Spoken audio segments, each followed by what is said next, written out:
Para fazer tempo real, recebo Lídia Brito. Boa tarde, Lídia. Seja bem-vinda, Lídia. Boa tarde, Joelson, Elivaldo e a todos que nos acompanham. Elivaldo Barbosa, boa tarde para você, Elivaldo. É isso, Joelson, Lídia. Boa tarde para você que segue a nossa companhia. Agora há pouco nós falamos a respeito da decisão na Prefeitura de Teresina de transporte gratuito para a população aqui na cidade. E desde ontem, o governo do estado anunciou um outro decreto. Um decreto que dá direito para passageiros de transporte intermunicipal de irem aos seus locais de votação para, no dia 30 de outubro, darem o voto. Também será gratuito o transporte intermunicipal. E para falar a respeito do decreto estadual, nós já estamos recebendo aqui no estúdio o secretário estadual de governo, Antônio Neto. Secretário, boa tarde, seja bem-vindo. Boa tarde, Joelson. Boa tarde, Lídia Brito, meu amigo Elivaldo Barbosa. É um prazer estar aqui com vocês. Prazer todo nosso, secretário. Secretário, quando vocês pensaram nesse decreto, qual era o objetivo? Qual público vocês queriam atingir? Nós queríamos, Joelson, primeiro aproveitar a oportunidade para agradecer aqui o espaço já para divulgar essa medida importante para a população do Piauí. Em primeiro lugar, nós estamos atendendo aí, ou seguindo uma resolução, uma decisão, melhor dizendo, do Supremo Tribunal Federal. Vocês sabem muito bem que o ministro Barroso, ele adotou uma medida de possibilitar que as prefeituras e, posteriormente, os estados viessem a propiciar o transporte gratuito do dia da eleição para aquele eleitor que precisa se deslocar do seu local de moradia para um domicílio eleitoral numa cidade mais distante. E é isso que nós estamos fazendo. A governadora ontem editou o decreto já entrou em vigor hoje, e nós já estamos ultimando os preparativos para operacionalizar exatamente essa demanda que vai ser executada no dia da eleição, principalmente. O decreto, ele estabelece a gratuidade, ou seja, nesse deslocamento desses eleitores para tanto o transporte chamado semi-urbano, que é de competência do Estado, nesses municípios mais próximos aqui de Teresina, em torno aí de 100 quilômetros de distância. Esses eleitores poderão se deslocar para a sua cidade para votar. Eles têm que apresentar, na hora do embarque no transporte, o título de eleitor, ou e-título, ou outro documento que justifique que ele esteja se deslocando para votar. E também, da mesma forma, naqueles transportes rodoviários, para aqueles municípios mais longe. Todos os municípios do Piauí, todas as empresas do Piauí estão nesse projeto. Elas aderiram a esse programa. O governo do estado vai subsidiar financeiramente, vai pagar, ressarcir as empresas por esse custo que elas vão ter no dia da eleição. Mediante a comprovação de que esses passageiros Mediante a comprovação, vai ter uma comprovação, elas vão emitir o bilhete, no caso daquele transporte rodoviário, vai emitir o bilhete de ida e volta, porque a passagem é assegurada a ida e a volta para o eleitor, né, para o que ocupa o transporte. E assim a gente imagina que o Estado está oferecendo um serviço importante para aquelas pessoas que não têm possibilidade de ir, ou às vezes têm alguma dificuldade de locomoção, e isso nós estamos propiciando. Por quê? Porque a intenção é ajudar a população a votar, a cumprir o seu direito constitucional do voto, né, de depositar o seu voto na urna, participar do processo democrático no segundo turno e, ao mesmo tempo, evitar, obviamente, a abstenção que poderia ser maior se não houvesse esse tipo de medida por parte das autoridades públicas. O próprio Tribunal Regional Eleitoral, na audiência que nós tivemos com o desembargador Erivan, ele estava muito preocupado com isso e determinou também que o Estado e o município fizessem todos os esforços no sentido de ajudar o eleitor a votar. Apesar de ter essa determinação do Supremo aí que envolve todo o país, não só o Piauí, mas aqui no caso do Piauí, essa mobilização da governadora Regina Souza e do prefeito Doutor Pessoa também nesse sentido, gerou críticas, secretário, no sentido de que seria uma medida que visava beneficiar o Partido dos Trabalhadores, consequentemente Lula, aqui no estado. Como é que vocês veem essa crítica diante dessa medida, que é uma medida que vale para o país inteiro? Não procede, né? Não procede, Lília. Por quê, Lídia? Porque, primeiro, você está trabalhando uma política pública, propiciar o eleitor de votar, de permitir que ele exerça seu direito universal do voto.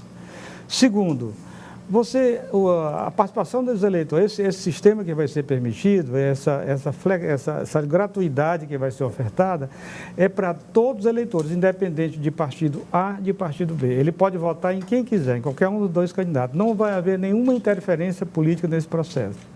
Então, portanto, não há por que se falar isso. Segundo, atendendo a uma recomendação do Supremo Tribunal Federal. do Tribunal Regional Eleitoral. Então, em que é a ilegalidade disso? Qual é a vantagem disso? Então, para nós, para o governo do Estado, é uma forma da gente colaborar, ter a parceria com o setor público, com o setor, as autoridades judiciárias, a justiça eleitoral, para permitir isso.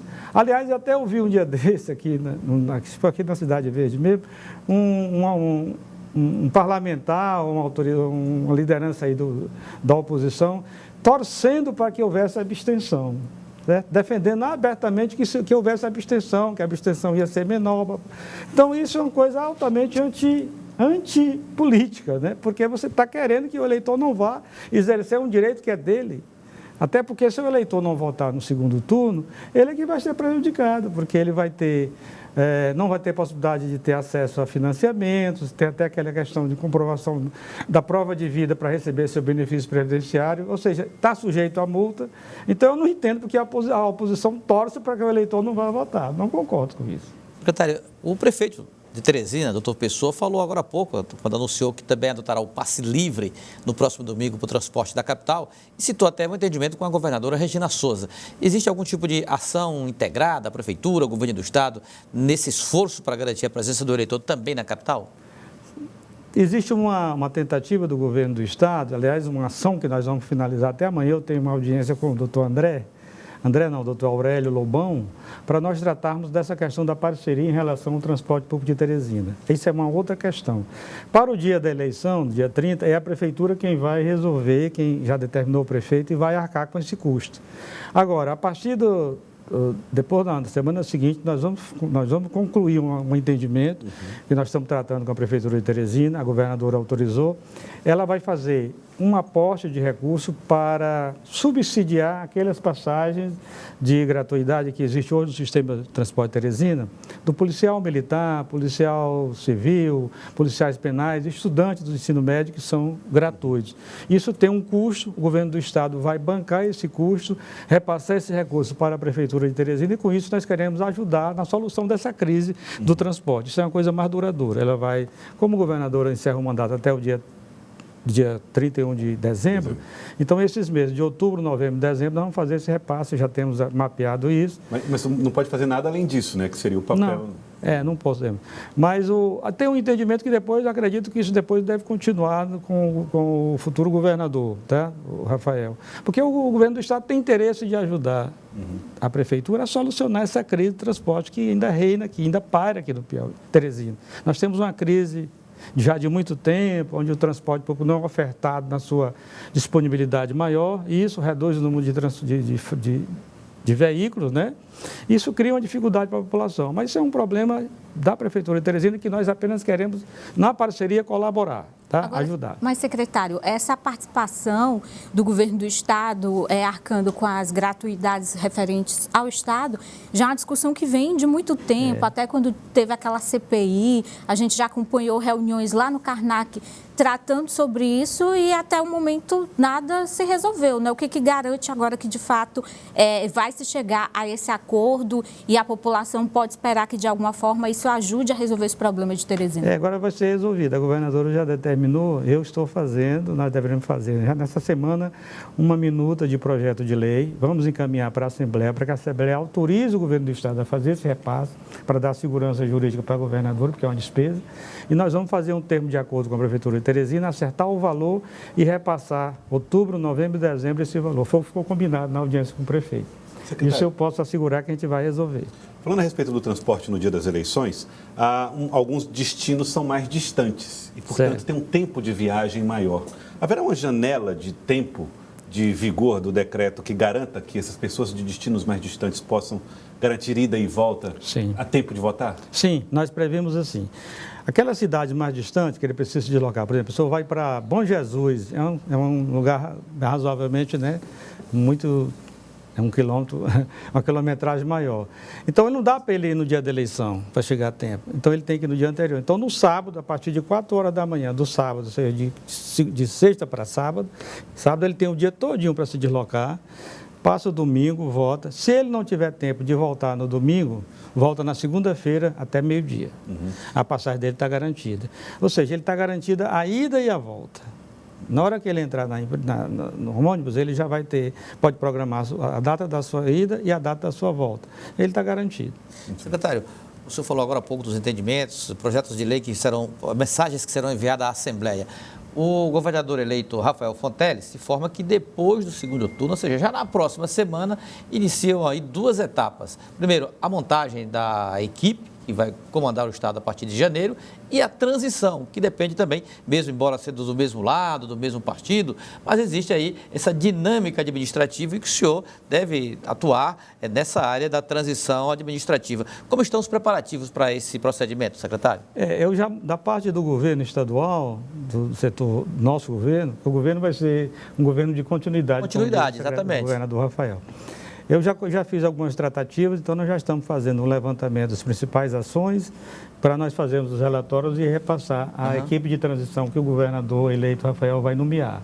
Então, nós já estamos com isso basicamente montado, mas aí o governador Rafael, o futuro governador Rafael Fonteles, pediu que nós aguardássemos passar o segundo turno. Ele não queria tratar desse assunto agora, até porque ele não tem muito tempo, está viajando, está muito integrado aí, muito preocupado com a questão do segundo turno da eleição presidencial. Mas tão logo passa o segundo turno, nós vamos já sentar, ele vai nomear uma equipe, nós vamos estabelecer uma rotina de trabalho e passar. Vai ser uma coisa simples, porque é só a gente preparar os relatórios, preparar os principais elementos que ele quer, até porque o governador já tem um domínio muito amplo, né, muito grande da máquina, já tem um secretário de Fazenda que já tem toda a parte financeira, os números com informações, é o próprio secretário que vai continuar, então não vai ter muita dificuldade. Não vai ser aquela transição eu imagino que não vai ser aquela coisa de nomear muitas pessoas. Acho que só é um grupo pequeno, um grupo de cada secretário. A Secretaria de Governo vai coordenar pela parte do governo atual, nós já estamos preparando as informações e repassar para a nova equipe de transição. Ela vai preparar os relatórios e levar para o governador eleito tomar decisões que ele quiser nos primeiros dias. Logo no primeiro dia ele deve tomar uma série de decisões. Aí a montagem da equipe, a parte de projeto de lei de mudança, de alterações, se ele quer fazer, de órgãos, alguma coisa desse tipo, adequar ao seu plano de governo que for aprovado. Né? Tem um plano de governo, vocês já viram o plano de governo do futuro governador, é muito bem adequado, já está inclusive estabelecido todas as metas, então ele quer começar, ele já me disse que no primeiro dia já começar a trabalhar essas metas e já ir tomar a equipe organizada. Eu acho que vai ser um governo muito bem estruturado. Eu acho que o Rafael vai dar um salto de qualidade ainda do que é necessário. E, além disso, ele é uma pessoa muito preparada, muito dinâmica, muito adequada para esse momento. É uma renovação, né? Governo de renovação. Dentro do que existe, aproveitando aquela experiência que já havia de coisas, ele vai tentar trabalhar novas metas, novos objetivos. Eu acho que o Rafael vai...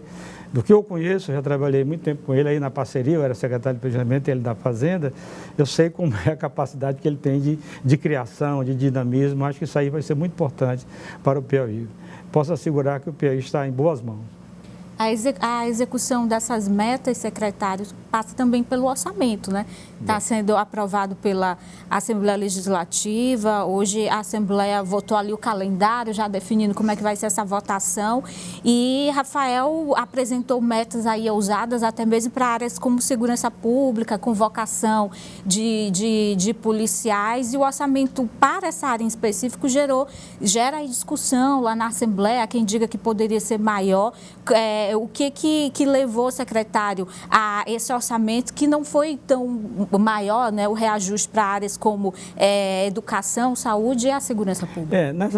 Nas áreas básicas que nós priorizamos, a Secretaria de Planejamento priorizou, eu conheço, ela deu um aumento para essas áreas. Segurança, saúde, aumentou, né? Aumentou razoavelmente, foi que teve mais impacto, mais de aumento.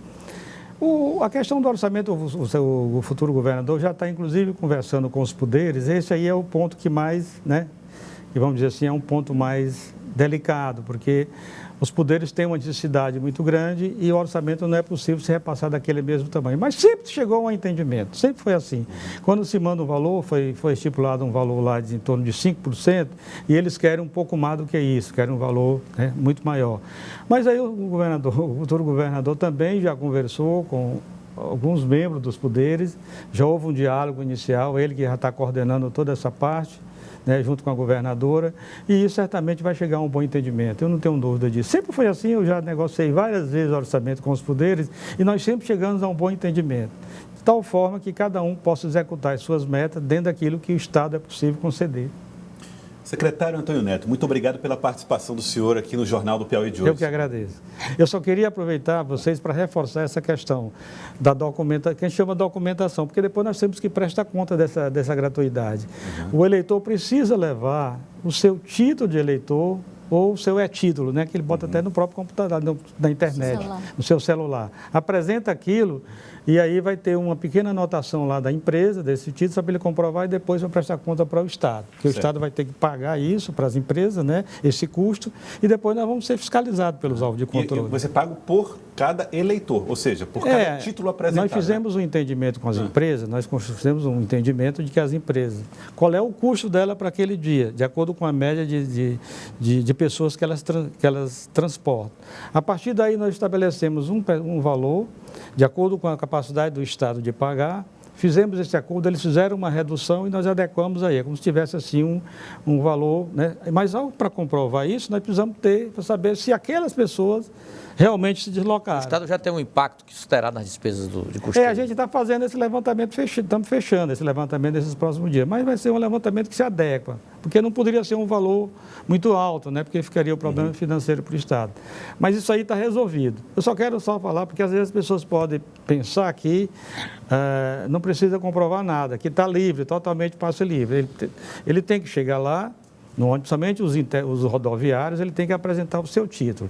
No transporte semiurbano, nós vamos ter fiscalização da CETRANS. Ela fiscaliza, porque aqui perto de Teresina tem como fazer esse próprio levantamento. Então, isso ajuda muito. Tá, então, não esquecer o título. Não esquecer o título, é importante. E com esse título não dá gratuidade ao marido, só cada eleitor. Um detalhe importante, a gente também está flexibilizando, porque tem pessoas que para se deslocar é preciso ter um acompanhante, pessoa com deficiência, às vezes são pessoas idosas, eu tenho algumas senhoras, assim, as nossas vovós, que dizem assim, eu não posso viajar sozinho do ônibus se eu levar minha netinha lá para me acompanhar, para me ajudar. Então, esses casos serão flexibilizados, certo? Entendi. Eles poderão serão gratuitos também, e aí não poderíamos cobrar. É uma questão também de entender esse contexto. Tá ótimo. Secretário, muito obrigado pela presença, obrigado pela entrevista aqui concedida a nós.